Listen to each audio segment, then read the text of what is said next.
So here's a video on the repotting of my Dionea muscipula alien.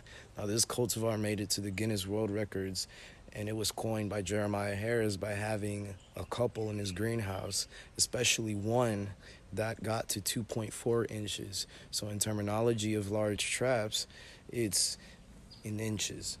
So this alien came from California carnivores.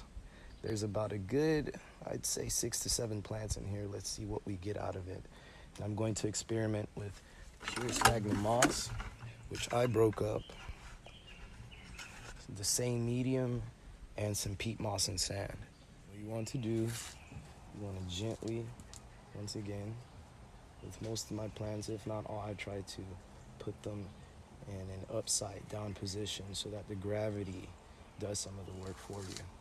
Now, the medium that it was already growing in was at the base with sphagnum moss and all peat moss and some bits of perlite. So what I'm going to do is I'm going to go in here, I'll take my tag out, and take out the sphagnum moss. We're probably going to use that as a top layer. I'm going to break up the medium, and their roots are not that large, as you can see, but there are several plants in this pot, or there were several plants in this pot now. So as you can see here, I got 4 plants out of that one pot, all for the price of 1. Now, if you don't have any peat moss or perlite present, which in this case I don't, I do have to order in some more. You can always use the same medium and use some extra bits of broken up sphagnum moss, which I did here. It took me a few minutes to break all of this up into smaller pieces because it is, after all, called long-fibered sphagnum moss. In most cases, Canadian long-fibered sphagnum moss. Instead of 4 plants, as I mentioned in the previous video, I actually have 6 plants. So in this pot, I'm going to experiment with more sphagnum moss and place 4 of the divisions in there.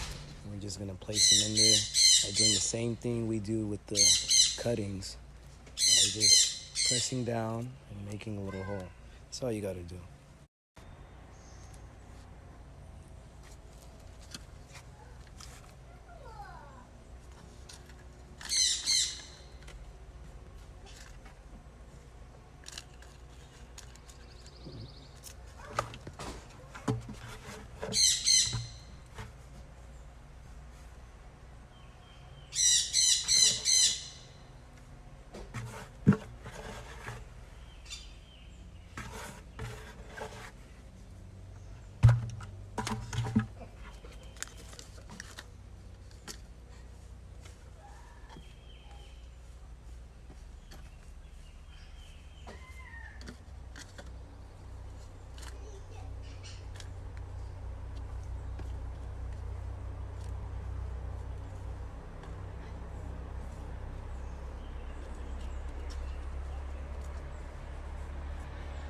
So what I'm doing now is that I'm gently patting in this sphagnum moss. That's my top layer.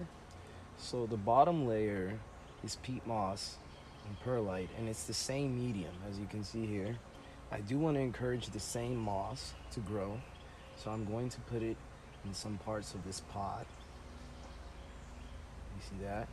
So then what's going to happen is that the sphagnum moss is going to encourage this live moss that it came with to grow. So you can put it in whichever corner you'd like. You don't have to be as complicated or, what's the word, sophisticated as I am, because I am very delicate with my plants. I do want to make sure that they successfully make it. We all do, of course. So there's that. This Flytrap alien.